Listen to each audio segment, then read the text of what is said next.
اعوذ باللہ من الشیطان الرجیم، بسم اللہ الرحمن الرحیم۔ فَإِنْ خِفْتُمْ فَرِجَالًا أَوْ رُكْبَانًا فَإِذَا أَمِنْتُمْ فَاذْكُرُوا اللَّهَ كَمَا عَلَّمَكُمْ مَا لَمْ تَكُونُوا تَعْلَمُونَ۔ عزیز دوستو، السلام علیکم ورحمۃ اللہ وبرکاتہ۔ سورۃ البقرہ آیت نمبر 239 تلاوت کی ہے۔ اس آیت میں اللہ تعالیٰ فرماتے ہیں کہ نماز اگر آپ کو پڑھنی ہے، یعنی کہ نماز ہر صورت پڑھنی ہے، اگر آپ کو ڈر لگ رہا ہے، یعنی اگر آپ حالت جنگ میں ہیں، تب بھی آپ اشاروں سے پڑھ سکتے ہیں۔ آپ کو ڈر لگتا ہے، دشمن کا ڈر ہے، یا کسی ایذا پہنچانے والے کیڑے مکوڑے ہیں ان سے ڈر لگتا ہے، یا ضرر پہنچانے والے کوئی درندے ہیں ان سے ڈر لگتا ہے، تو آپ نے نماز نہیں چھوڑنی۔ چاہے آپ پیدل ہوں گے، آپ پیدل ہی نماز پڑھتے جائیں، چلتے بھی جائیں، پڑھتے بھی جائیں۔ اگر اشارے سے اگر آپ یہ سمجھتے ہیں روک نہیں سکتے، لیکن رکبانہ، یعنی کہ رکبانہ کا مطلب ہے سوار ہوں۔ اگر آپ کسی سواری پر سوار ہیں تو آپ وہاں پر نماز پڑھتے جائیں اور اشارے سے بے شک پڑھتے جائیں، اور چاہے قبلہ معلوم ہو یا نہ ہو، یعنی نماز کو نہیں چھوڑنا۔ پھر اللہ تعالیٰ فرماتا ہے جب آپ امن میں آ جائیں گے تو پھر سکون مل جائے، جب اب خوف ختم ہو جائے اور ٹھیک ہو جائے ماحول، تو پھر اس کے بعد پھر اس طرح نماز پڑھو جس طرح اللہ نے حکم دیا ہے۔ پڑھتے ہیں، ارشاد باری تعالیٰ ہوتا ہے، فَإِنْ خِفْتُمْ، پھر اگر تمہیں ڈر ہو، فَرِجَالًا، پس تم پیدل ہو، اور رکبانا، یا سوار ہو، تو اسی صورت میں ہی نماز پڑھ لو۔ فَإِذَا أَمِنْتُمْ، اور جب تم امن پاؤ، امن مل جائے تمہیں، فَاذْكُرُوا اللَّهَ، پس اللہ کا ذکر کرو، اللہ کو یاد کرو، کما علمکم، جس طرح کہ اس نے تمہیں سکھایا، ما لم، جو تم نہیں تکون تعلمون، نہیں جانتے تھے، یعنی اس نے تمہیں سکھایا جو تم نہیں جانتے تھے۔ یعنی نماز کا، جیسے اللہ تعالیٰ نے جبرائیل علیہ السلام کو بھیجا تو رسول اللہ صلی اللہ علیہ وآلہ وسلم کے ساتھ انہوں نے 5 نمازیں پڑھیں، اور ہر نماز کی رکعتیں بھی،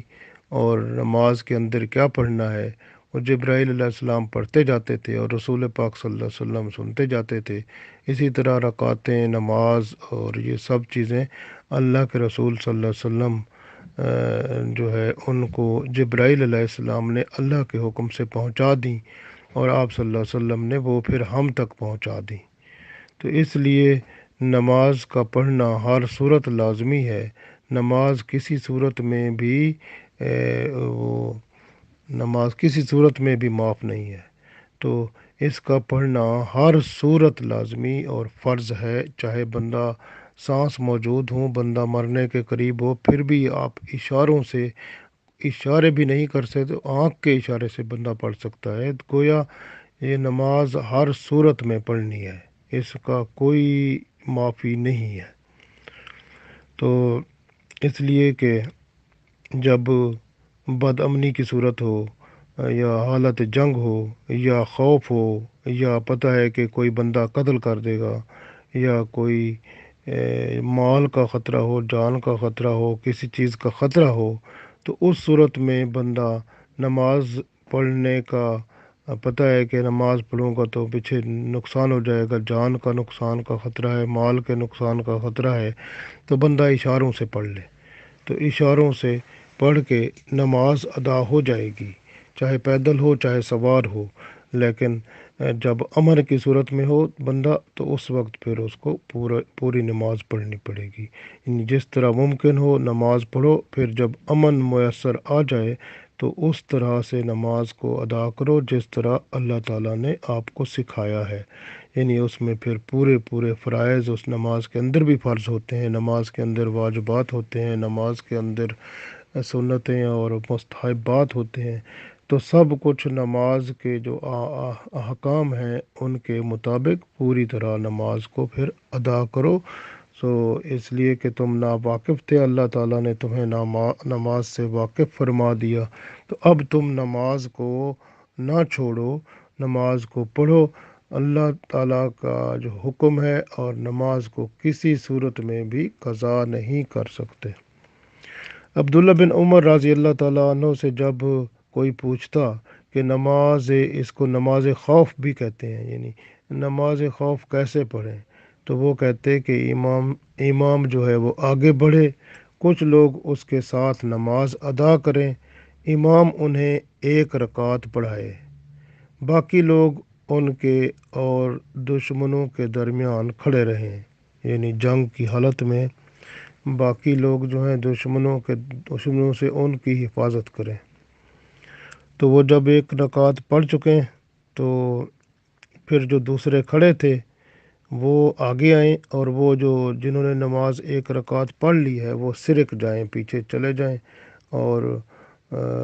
دوسرے لوگ آ جائیں اور امام کے ساتھ 1 رکعت وہ بھی پڑھ لیں۔ امام اپنی 2 رکعتیں پوری پڑھ کے فارغ ہو جائے گا، اور اب یہ دونوں گروہ جو باری باری پھر یہ 1 رکعت جو ان کی باقی بچتی ہے وہ ادا کر لیں،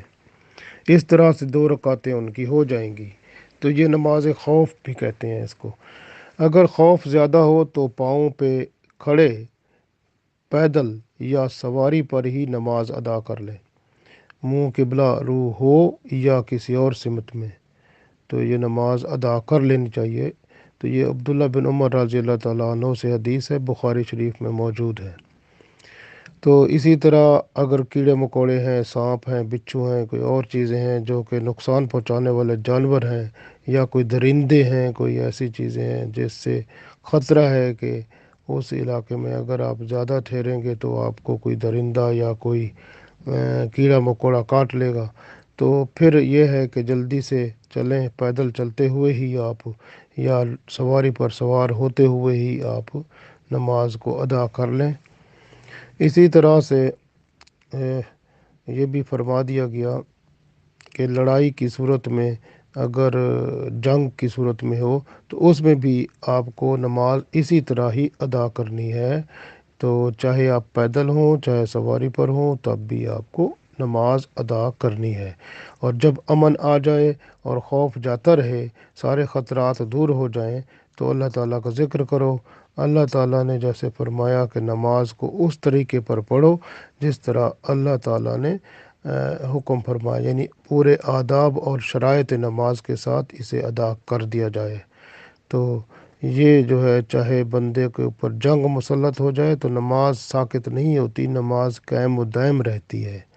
اور بعض بندے کہتے ہیں کل کو قیامت کے دن اللہ تعالیٰ پوچھے گا تو نماز کا پہلا سوال ہی ہونا ہے نا قیامت کے دن، تو وہاں پر بندہ اگر کہے گا تو میں تو نماز نہیں پڑھ سکتا تھا، مجھے تو ڈر لگتا تھا، میں ماحول نہیں ایسا تھا یا اس طرح کی بات تھی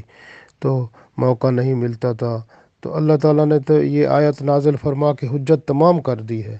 چاہے دشمن کی موجودگی ہو، جان و مال کی حفاظت کرنی ہے، یا کسی کو اور طرح کا خوف ہے، تو خوف کی حالت میں نماز کو آپ پڑھ سکتے ہیں، چاہے اشارے سے پڑھیں، چاہے آپ سواری میں پڑھیں، چاہے کہیں بھی پڑھیں، تو اجازت ہے یعنی نماز پڑھنے کی ہر صورت میں، اور یہ حکم بھی ہے اللہ تعالیٰ کا۔ اگر بندہ اس کو چھوڑ کر اپنی مرضی کرے گا تو پھر اللہ کے ہاں اس کی سزا ملے گی۔ تو اس لیے نماز کے پڑھنے کا حکم ہے، نماز کبھی بھی نہیں چھوڑ سکتے، نماز ہر صورت میں پڑھنی ہے، اور نماز کے بارے میں پہلا سوال ہونا ہے۔ اس آیت میں جیسے اللہ نے فرمایا فَإِنْ خِفْتُمْ، اور پھر اگر تمہیں ڈر ہو، خوف ہو، فَرِجَالًا، تو پھر پیدل ہی پڑھ لو، اور رُکْبَانًا، یا پھر سواری پر سوار ہوتے ہوئے ہی پڑھ لو، فائزہ امن تم، اور جب تم امن کو پالو یعنی امن و سکون ہو جائے، فضکر اللہ پھر اللہ کا ذکر کرو، اللہ کو یاد کرو، یعنی نماز پڑھو، کما علمکم پھر اس طرح پڑھو جس طرح اس نے آپ کو سکھایا ہے، یعنی ما لم تکونوا تعلمون جو پہلے تم نہیں جانتے تھے۔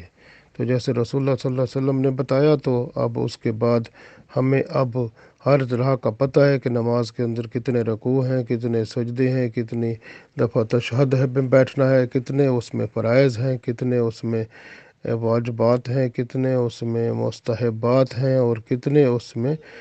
سنتیں اور نوافل ہیں۔ تو نماز کو پورا پورا بندہ ادا کرے تو اللہ تعالیٰ کی رحمت بندے پر نازل ہوگی۔ جب بندہ حکم ادا کرنے والا، یعنی اللہ تعالیٰ کے حکم کو بجا